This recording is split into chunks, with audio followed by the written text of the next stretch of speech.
Hello student, आज हम BBA six semester में जो सब्जेक्ट है हमारा ऑडिटिंग, उसका एक इम्पॉर्टेंट टॉपिक डिस्कस करेंगे जो कि है आपका ऑडिट प्रोग्राम। ऑडिट प्रोग्राम क्या होता है? ठीक है, जो ऑडिट प्रोग्राम है ये कंडक्टेड होता है बिगिनिंग में ऑडिट प्रोसेस के।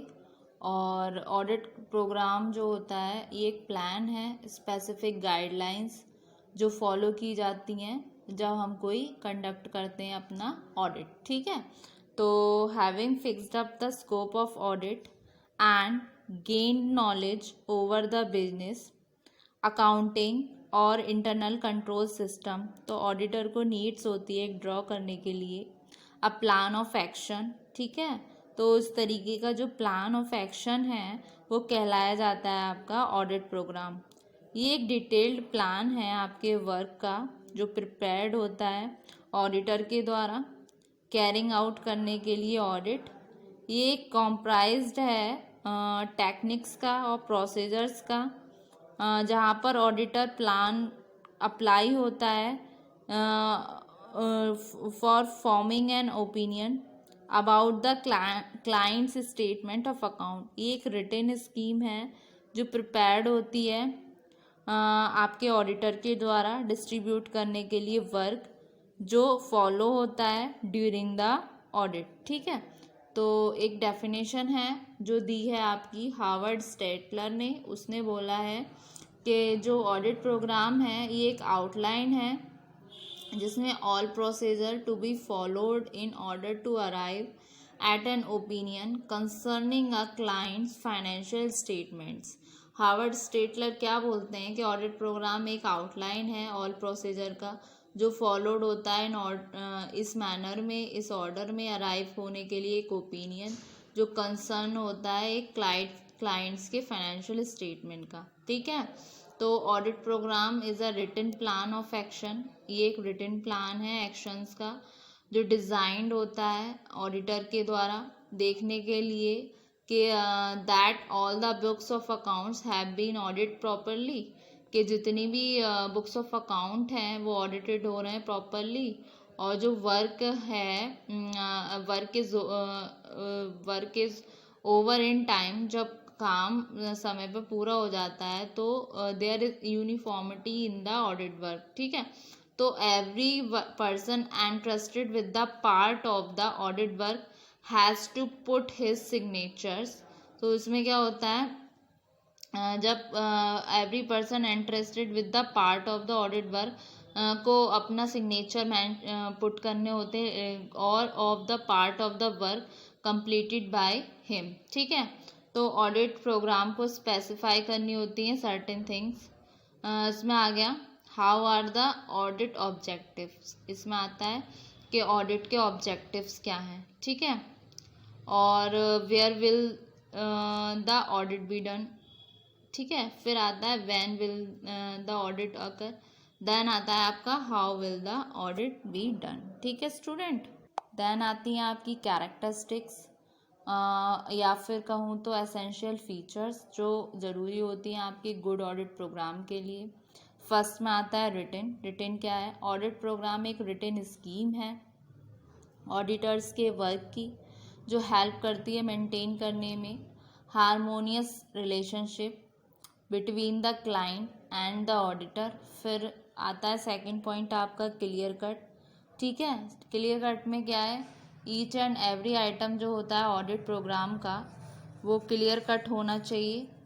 ठीक है, और an staff members an auditor must give all those information to his staff members which can be utilize in the audit work.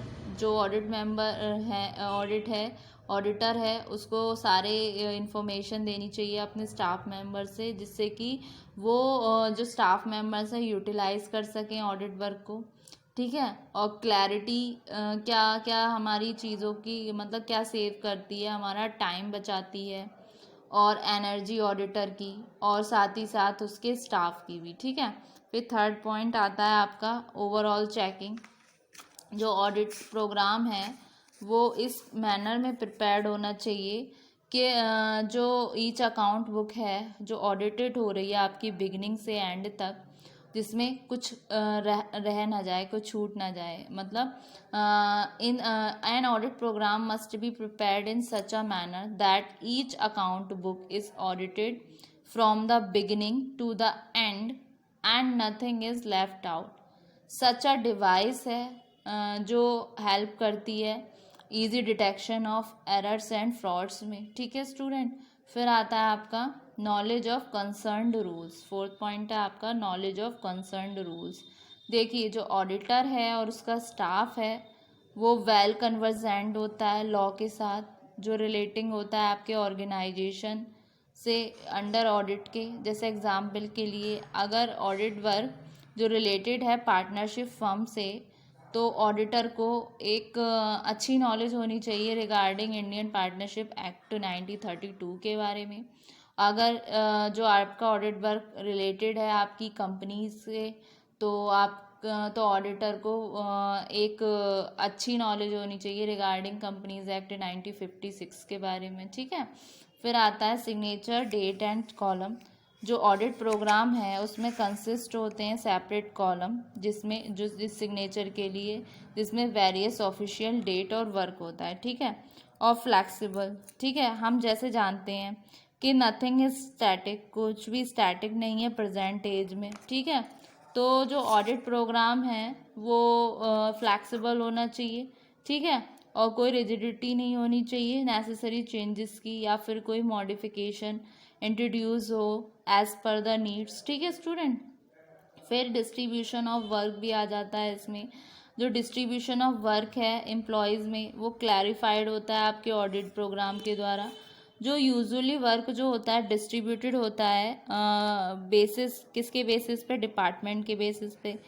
जैसे कि आपका कैश डिपार्टमेंट हो गया, परचेज डिपार्टमेंट का काम अलग हो गया, सेल्स डिपार्टमेंट का हो गया, वेज डिपार्टमेंट का हो गया। तो ये to know that which work is performed by whom and how much. फिर आता है आपका इसमें फिक्सेशन फिक्स कर दी आपने ऑडिट स्टाफ की रिस्पॉन्सिबिलिटी, जिसमें फिक्सेशन हो गया आपका ऑडिट स्टाफ की रिस्पॉन्सिबिलिटी जो सर्व करते हैं एक moral check over them and shall do work properly और इफ़ेक्टिव वे में। ठीक है, अगर इस केस में अगर कोई केयरलेसनेस कर देते हैं जो आपका ऑडिट स्टाफ है जो उसको रिस्पॉन्सिबिलिटी दी गई है, तो उसके रिगार्डिंग अगर कोई केयरलेसनेस करते हैं तो कौन रिस्पॉन्सिबल होगा, आपका ऑडिट स्टाफ। फिर आता है आपका एक तरीके से एग्जामिनेशंस हो गया।